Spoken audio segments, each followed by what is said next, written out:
Hola a tothom! En aquest vídeo explicaré com fer problemes de repartiments quan tenim proporcionalitats inverses. Per tant, comencem. Per poder entendre com dur a terme aquest tipus de problemes, hem plantejat aquesta situació, que és un concurs d'un premi de 22.000 euros que es repartiran entre els tres primers classificats, de manera que la quantitat assignada a cada un és inversament proporcional a la seva posició al rànquing. Quants diners s'emporta cada concursant? Què hem de tenir en compte? La idea clau és que hem de girar les dades. Per què? Perquè és inversament proporcional. Però això per què és? Doncs anem a mirar-ho.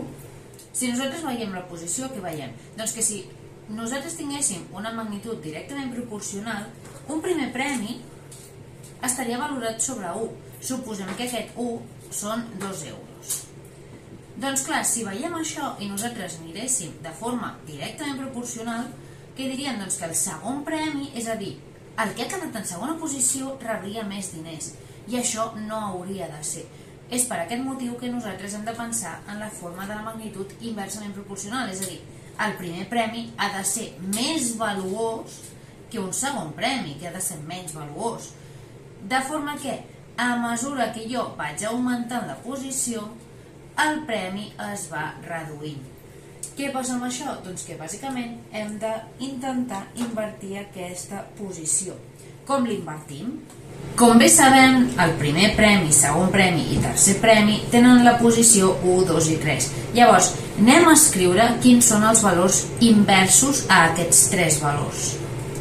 Bàsicament nosaltres, quan invertim el valor, què veiem? Doncs que el primer premi s'emportarà el pes unitari d'aquest premi, és a dir, si nosaltres partíssim el premi, sabem que del premi total el primer premi s'emporta el que és en si la unitat. Però què passa amb el segon premi? Doncs que s'emportarà la meitat del que s'ha emportat el primer, igual que el tercer premi s'emportarà un terç del que s'ha emportat el primer. Així doncs, fem aquestes agrupacions. Però per què fem aquestes agrupacions? Perquè després repartirem els 22.000 euros entre el total d'aquestes tres dades invertides.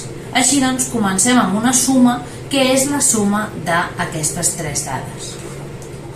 Un cop aquestes dades agrupades, veiem que la suma dels tres premis invertits ens dona 11 entre 6.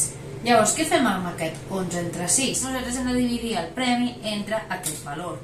Per què? Perquè si suposem que nosaltres repartim pomes entre 4 persones, el que faríem seria dividir el número de pomes senceres per el número de persones a les que li he de repartir. Doncs en aquest cas, suposem el cas que el 11 entre 6 serien el número de persones que nosaltres repartim. Fent així que el 22.000 euros el dividim entre el número total de persones. Fet això, anem a calcular-ho. Un cop hem fet això, què és el que aconseguim saber? Doncs que la unitat, és a dir, per al primer premi, el primer premi s'emportarà 12.000 euros de premi. Què passa amb el segon i tercer premi? Doncs anem a repartir-ho. Com ho farem?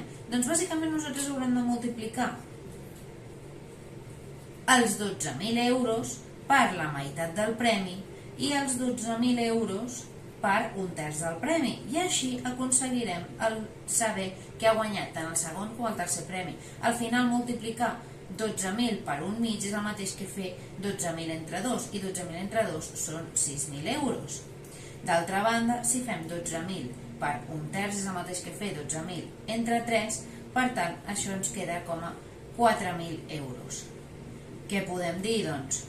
Que el primer premi s'emporta els 12.000 euros, el segon premi s'emporta 6.000 euros i el tercer premi s'emporta 4.000 euros.